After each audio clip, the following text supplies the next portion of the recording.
কতবার নীলকণ্ঠ পর্বতের পদতলে পৌঁছতে পারিনি, কিন্তু এবার পৌঁছে গেছি গুরুর কৃপায়। এই সেই নীলকণ্ঠ পর্বত। এখান থেকে জলরাশি এই পথ ধরে বেরিয়ে এসে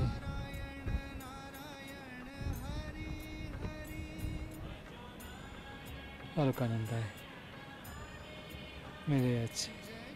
ওই সেই অলকানন্দা,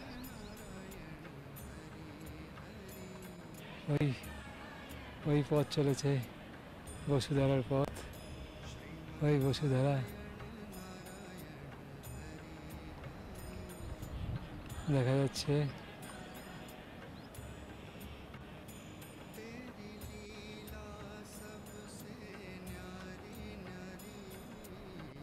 কিন্তু এই বসুধারার নিচে বসে আমরা ছবি তুলেছি, কিন্তু এবার আমি দেখতে পাচ্ছি ওখানে বরফের পাহাড় হয়ে গেছে, শিলা, বরফ শিলা দেখা যাচ্ছে সাদা। এই জায়গাটা বসে আমরা কতবার ফটো তুলেছি। গতবার যেদিন একেবারে পদ তুলেছিলাম বসুধারার, সেদিন তার সোর্সকে যে দেখতে পাইনি। এইবার দেখো সোর্স।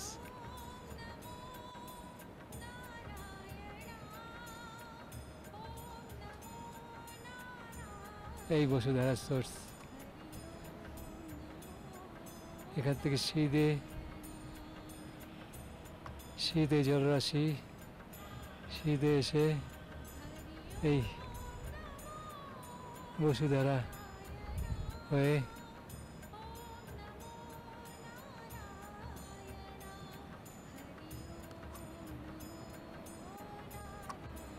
এই বসুধারায় হয়ে পড়ছে নিচে। এবার আমরা এগিয়ে যাব বসুধারা ক্রস করে। এই যে নীলকণ্ঠ পর্বতের গ্লেসিয়ার, এই গ্লেসিয়ারে আমাকে এখন নামতে হবে এই পথ বেয়ে। এখন জল নেই, এই গ্লেসিয়ারটা ক্রস করে আমাকে এইভাবে এই রাস্তা ধরে গ্লেসিয়ার ক্রস করে এগিয়ে যেতে হবে এই পথ ধরে। এই নীলকণ্ঠ গ্লেসিয়ার থেকে জলরাশি বেরিয়ে এসে এইভাবে ধারা হয়ে আসছে, এসে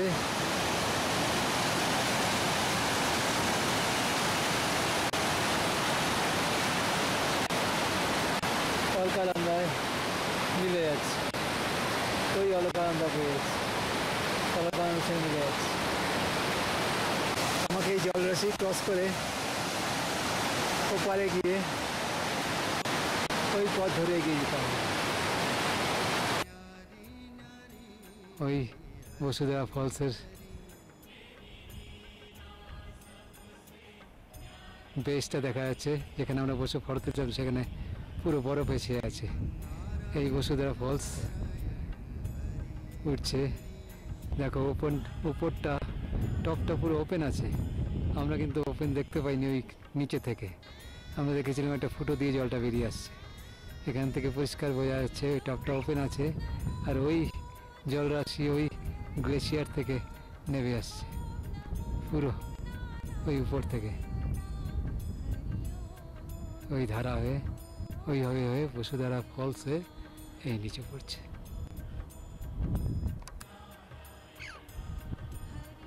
কোকিলের ডাক নয়, ঠোঁটটা হলুদ, ডাকগুলো শুনতে পাচ্ছ নিশ্চয়ই। এই পাখি চারিদিকে উড়ে বেড়াচ্ছে।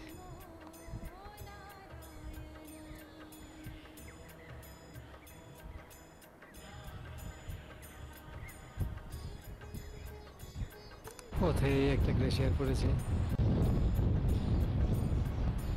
বিরাট গ্লেসিয়ার। পাশ দিয়ে আমরা বারান্দা বয়ে যাচ্ছি।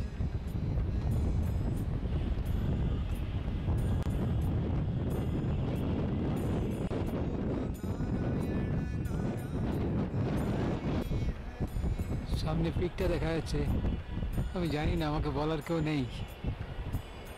এটাই মনে হচ্ছে চৌখাম্বা।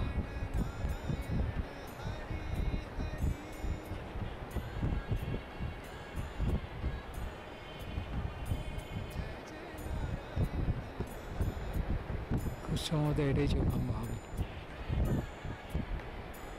পরে কোয়ারি করে দেখবো।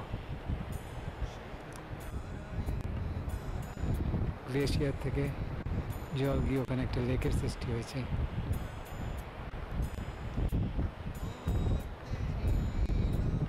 খুব সম্ভবত লেকটার সাথে অলকানন্দার কোনো কানেকশন আছে, সামনে গেলে দেখতে পাবো। এখানে তিনটে গ্লেশিয়ার এক জায়গায় একটা সঙ্গম হয়েছে। তো হচ্ছে এই দিক থেকে একটা, বাদিক থেকে একটা, এই ডান দিক থেকেই একটা, তিনটে গ্লেশিয়ার এক জায়গায় রয়েছে। আর ঠিক এইখানেই কিছু গাছগাছাড়া দেখা যাচ্ছে। জানি না, আমার গাইড অনেক পেছনে রয়েছে, এটাই লক্ষ্মীবন কিনা আমি ঠিক বলতে পারবো না, তবে ডাউট হচ্ছে যে এটাই লক্ষ্মীবন।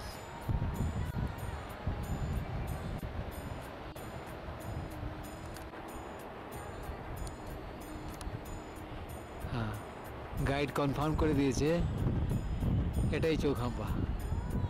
এত সামনে থেকে চৌখাম্বা দেখার সৌভাগ্য হবে ভাবতে পারিনি।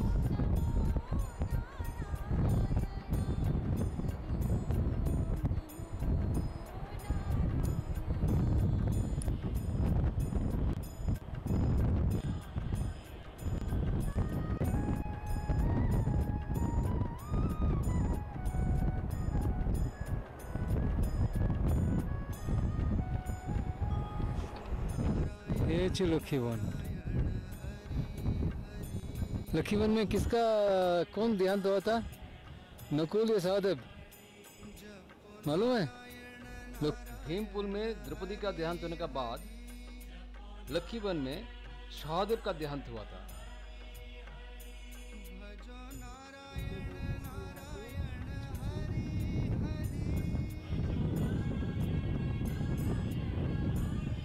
लक्ष्मीवन में बहुत पौधा था, वो पौधा कहाँ गया? वो सीढ़ी में दिखाया था बहुत सा पौधा है।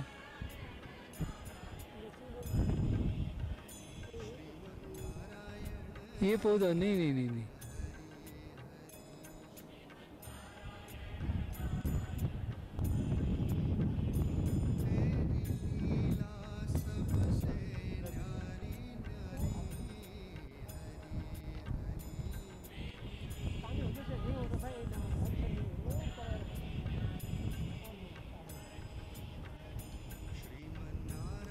দেখতে পাচ্ছ গুহা, হিন্দিতে বলে গুফা। এখানে বেশ কয়েকজন লোকের থাকার মতো ব্যবস্থা আছে। ব্যবস্থা বলতে কোনো বিছানাপত্র নেই, বিচালি বিছানাও আছে, যে যার প্রয়োজন মতো ব্যবস্থা করে নিয়ে এখানে রাত্রিবাস করতে পারে। পথে যদি বৃষ্টি নেমে যায় কিংবা রাত্রি হয়ে যায়, এখানে থাকার ব্যবস্থা। এই ছেলেটি রাস্তায় আমাদের সঙ্গে মিলেছে, এর কোনো মহারাজ শতপন্থে অবস্থান করছে, মাসখানেক হয়ে গেছে, তার জন্য জিনিসপত্র নিয়ে যাচ্ছে।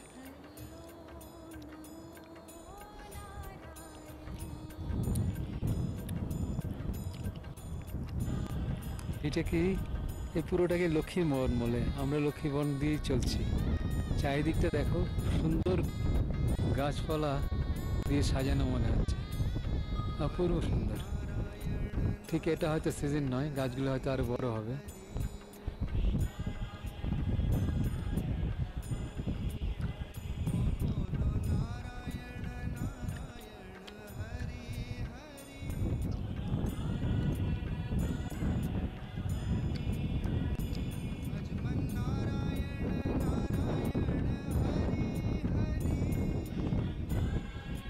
চারিদিকটাই ঘাস এবং গাছপালায় সাজানো।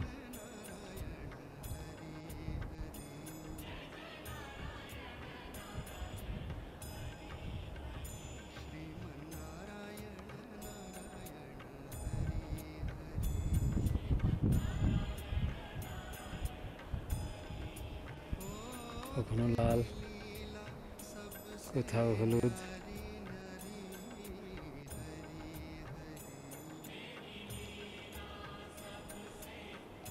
কোথাও ব্লু,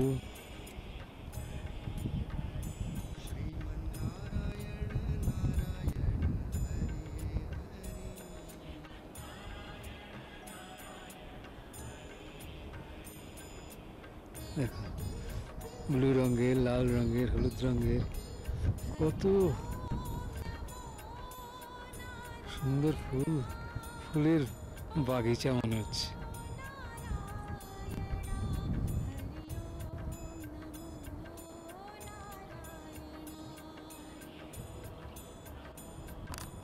চলার পথের দৃশ্য দেখো, এটা কোন গ্লেসিয়ার জানা নেই। দেখো এই পিকগুলো,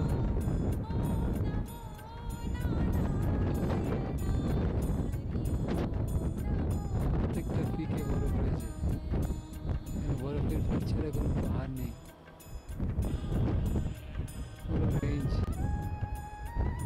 আমার জানা নেই পিকগুলো।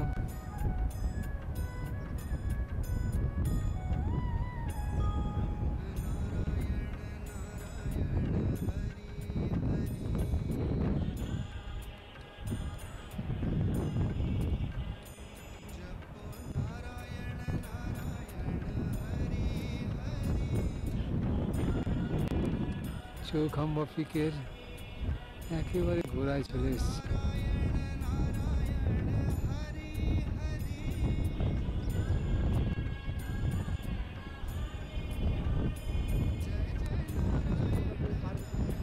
এই যে জলের ধারাটা দেখছো, এই জায়গাটার নাম হচ্ছে বন্ধার।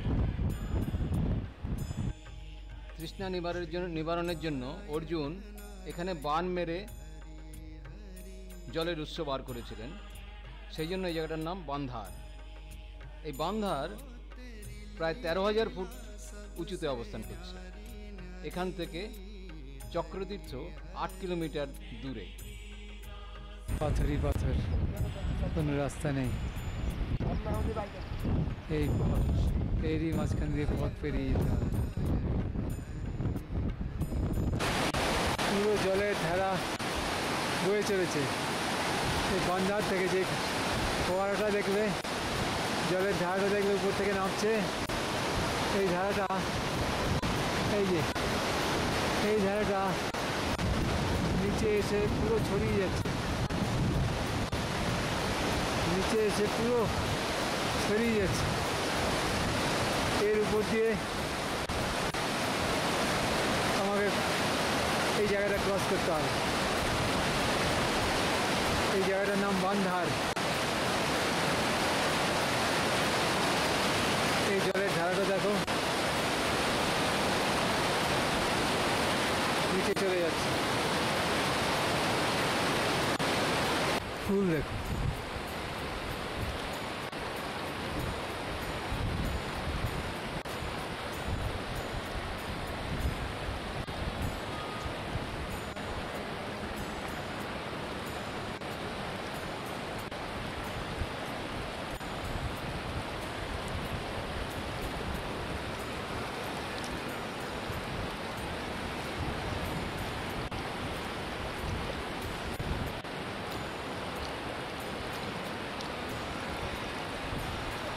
কত রকম ফুল।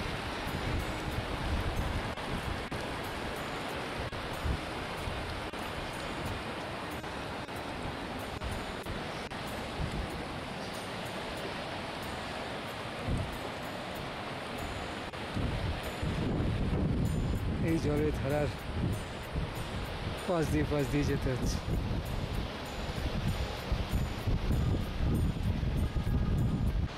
এই জায়গাটার নাম সহস্রধারা। চারিদিক দিয়ে ধারা নেমে আসছে।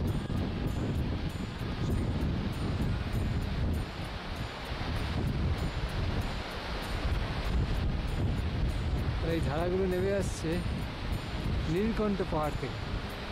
আমরা নীলকণ্ঠ বদ্রীনাথ থেকে নীলকণ্ঠ পাহাড়ের ফ্রন্ট সাইডটা দেখেছি, এখন এটা দেখছি এই যে বরফে ঢাকা নীলকণ্ঠ পর্বত।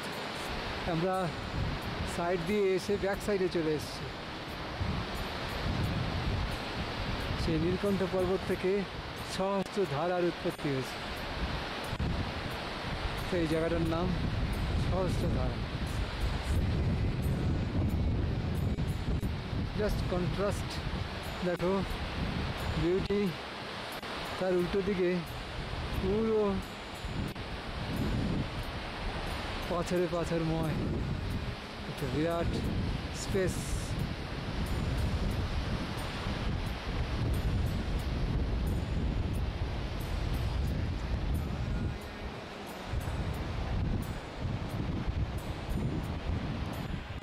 নীলকণ্ঠ পর্বতের পিছন দিক থেকে সহস্র ধারার নেমে আসছে।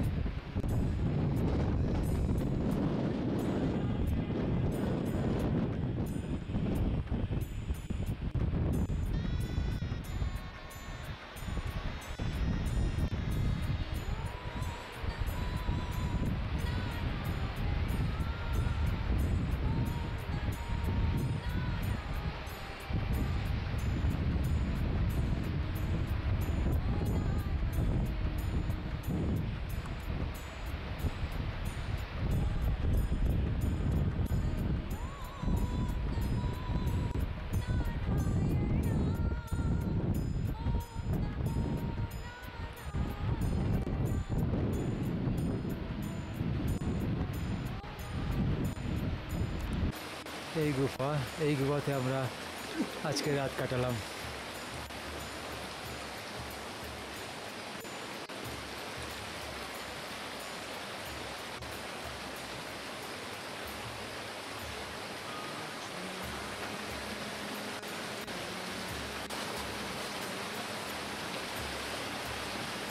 এইখানটায় আমি শুয়েছিলাম,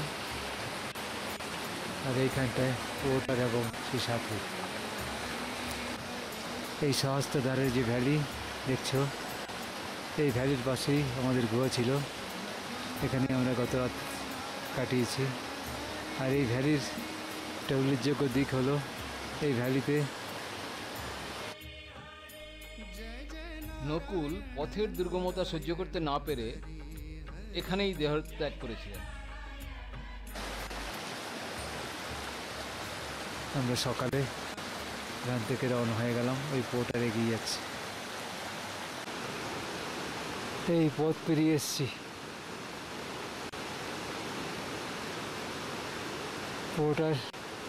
পোর্টার আসছে পিছে পিছে। জল পাথর, কোনো রাস্তা নেই। কিছুটা দূর দূর নিশানা দেওয়া আছে। পুরনো পোর্টার এবং গাইডরা এই নিশানা দিয়ে রেখেছে, সেই নিশানা দেখে দেখে পথ চলতে হচ্ছে। এই যে নিশানা, সামনের পথ, এই পথ ধরে এগিয়ে যেতে হবে। এই গিরিকন্দর পেরিয়ে পৌঁছতে হবে সামনে চক্রতীর্থ। এই যে চৌখাম্বার পাশে এই যে পিকটা দেখা যাচ্ছে, খুব সম্ভবত সুমরি পর্বত। আমার জানা নেই, পরে কনফার্ম করব। এরই পদতল দিয়ে এগিয়ে যেতে হবে। এই যে ভ্যালিটা, এই ভ্যালিটাই হচ্ছে চক্রতীর্থ। এখানেই অর্জুন শেষ নিঃশ্বাস ত্যাগ করেছিলেন। এখান থেকে আর এগোতে পারেননি। আমার গাইড এগিয়ে যাচ্ছে এই পথ বেয়ে, এই দুর্গম এই পথ। শুধু প্রভুর কৃপা ছাড়া এ অসম্ভব। প্রভুর কৃপা ছাড়া একেবারেই অসম্ভব।